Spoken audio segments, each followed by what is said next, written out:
नमस्कार दोस्तों, आज के इस कालखंड में आपका स्वागत है। आज हम इंग्लिश वर्कबुक कक्षा 6 से 8 के अंतर्गत वर्कशीट नंबर 114 हल करेंगे। देखते हैं कि इस वर्कशीट में हम प्रश्नों को कैसे हल करें। तो चलिए निकाल लीजिए अपनी इंग्लिश वर्कबुक का पेज क्रमांक 130।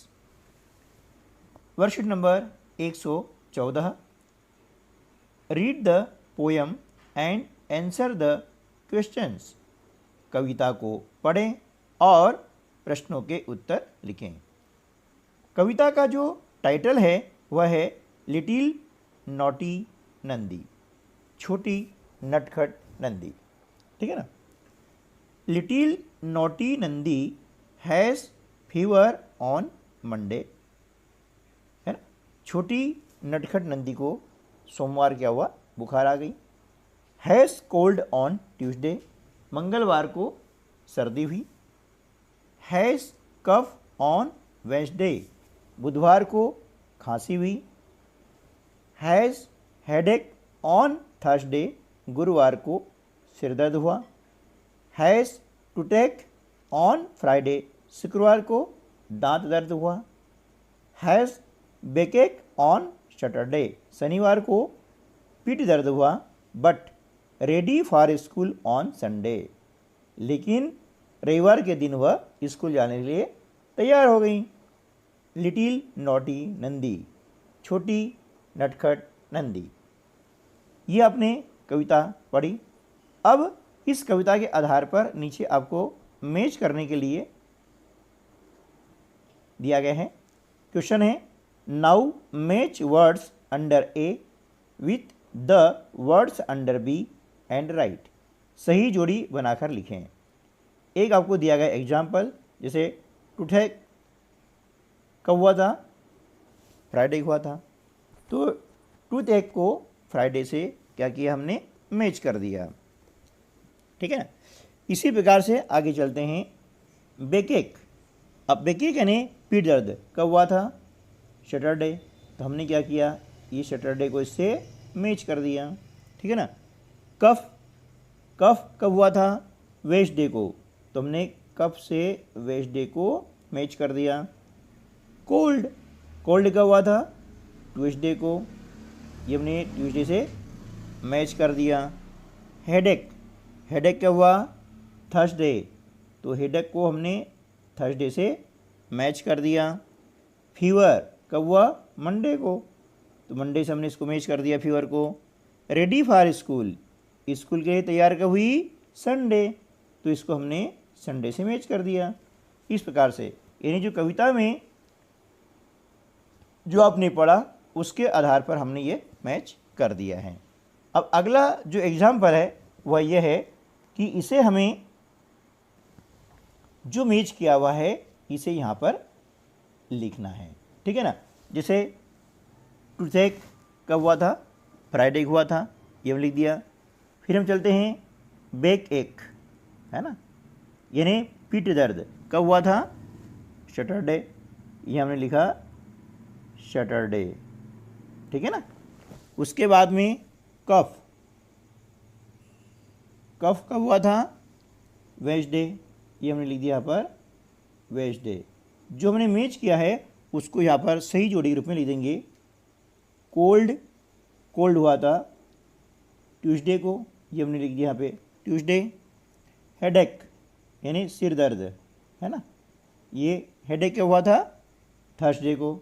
ये हमने लिखा यहाँ पर थर्सडे, है ना।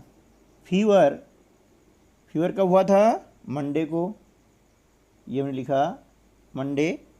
उसके बाद में अगला आता है रेडी फॉर स्कूल, है ना, ready for school.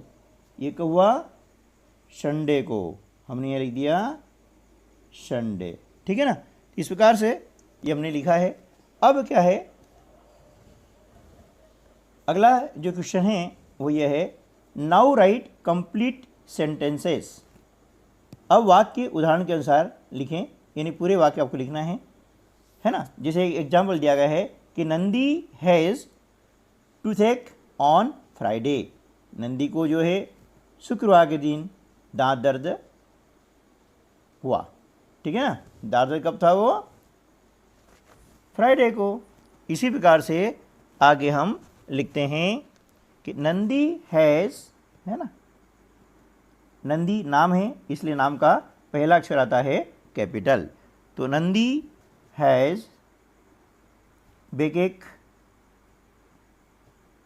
बेकेक on Saturday, है ना, ये हमने लिया।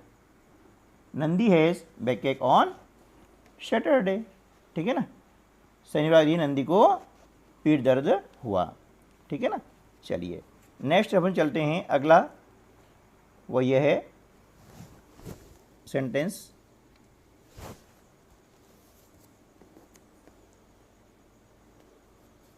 कि नंदी हैज़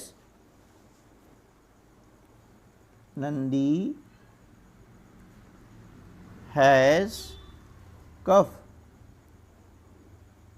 ऑन वेडनेसडे। ठीक है, ऑन वेडनेसडे। दिन का पहला अक्षर, डे का पहला अक्षर क्या होता है?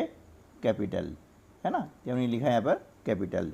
नेक्स्ट है नंदी हैज़, है ना, Nandi has cold on Tuesday.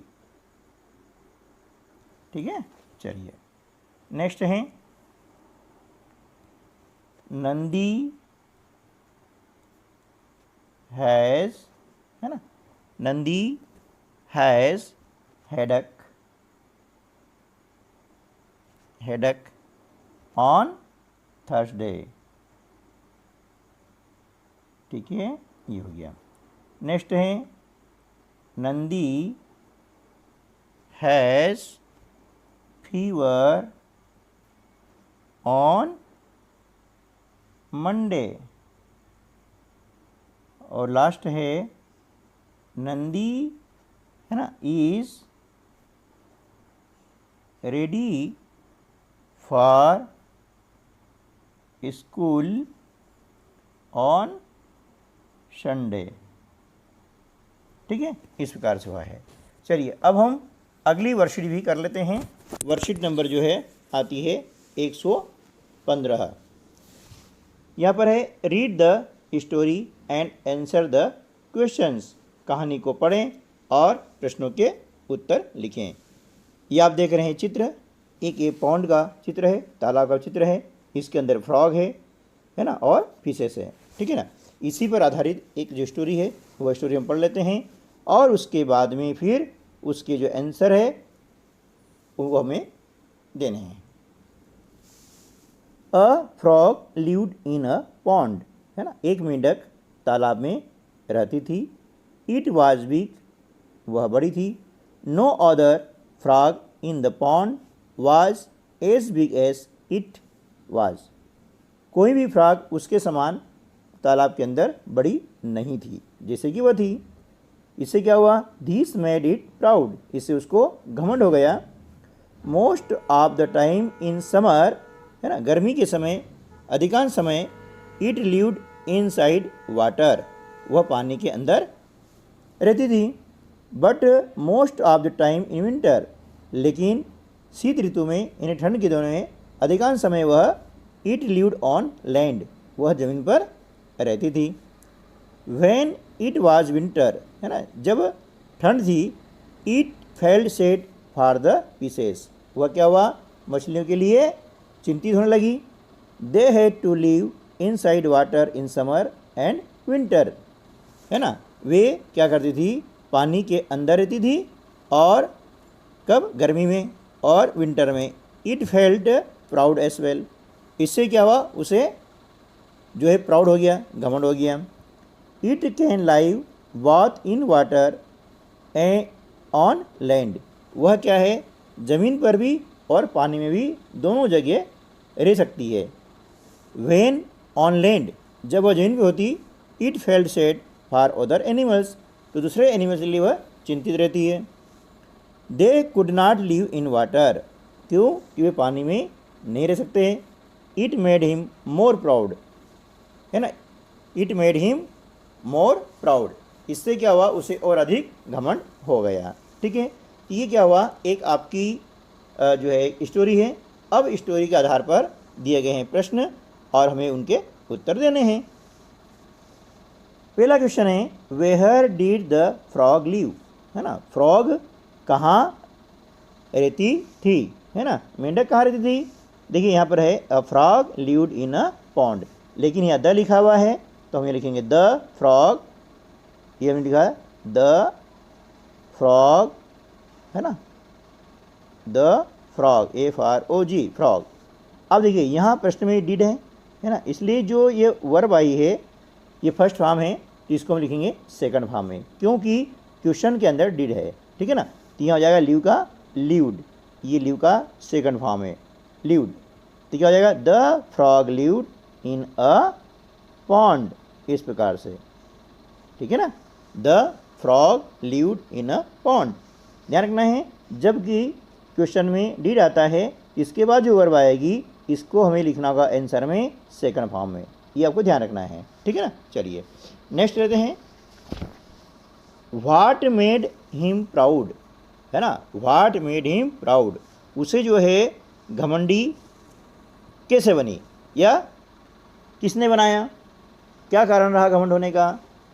ठीक है, इस प्रकार से कि उसके घमंड होने का क्या कारण रहा, तो क्या कारण था कि उसके समान पॉन्ड के अंदर कोई भी फ्रॉग इतनी बड़ी नहीं थी जितनी की वो थी, तो इसका हो जाएगा नो अदर, है ना, frog in the pond was, है ना, एस बिग एज इट, है ना, उसके समान कोई बड़ा नहीं था, तो धीस मेड हिम प्राउड, है ना, धीस मेड हिम प्राउड, इससे उसको क्या हो गया, प्राउड हो गया। ठीक है ना, अगला जो क्वेश्चन है what did it do in summer, है ना, गर्मी दिनों में उसने क्या किया। ठीक है, तो गर्मी दिनों में कहाँ रहती थी वो, पानी के अंदर, तो क्या आ जाएगा इट लिव्ड इनसाइड वाटर, पानी के अंदर रहती थी वो, इनसाइड वाटर। ठीक है, चलिए नेक्स्ट है where did it live in winter, वह विंटर में कहाँ रहती थी, तो यहाँ आ जाएगा इट, देखिए लिव है और डिड है, जब क्वेश्चन में डिड आता है तो लिव का सेकंड फॉर्म, यहाँ जो वर्ब आएगी उस वर्ब का हम क्या करेंगे, सेकंड फॉर्म लिख देंगे। तो इट लिव्ड कहाँ रहती थी, on land, on land in winter. ठीक है ना, इस प्रकार से। नेक्स्ट है right a title name for the story, यानी स्टोरी के लिए टाइटल लिखना है। अब टाइटल क्या हो सकता है, प्राउडी, है ना, फ्रॉग, घमंडी मेंढक। ठीक है, ये जो है प्राउडी PROUDY, है ना, ये प्राउडी। ठीक है ना, तो प्राउडी फ्रॉग जो है इसका टाइटल हो जाएगा। नेक्स्ट है right the opposite of the following words from the passage, अभी आपने जो पैसेज पढ़ा है उसके आधार पर आपको क्या करना है, अपोजिट वर्ड लिखने हैं, है ना। स्मॉल, स्मॉल का अपोजिट हो जाता है बिग, हैप्पी, हैप्पी का अपोजिट हो जाएगा सैड, आउटसाइड का अपोजिट हो जाएगा इनसाइड। ठीक दोस्तों, तो इस प्रकार से हम जो है किसी भी पैसेज को पढ़ करके उसके जो क्वेश्चंस हैं उनका आंसर कर सकते हैं। उम्मीद है कि आपको ये वीडियो अच्छा लगा होगा। यदि अच्छा लगा है तो लाइक कीजिए, अपने अन्य दोस्तों को शेयर कीजिए। मिलते हैं अगले वीडियो में, तब तक के लिए नमस्कार, जय हिंद।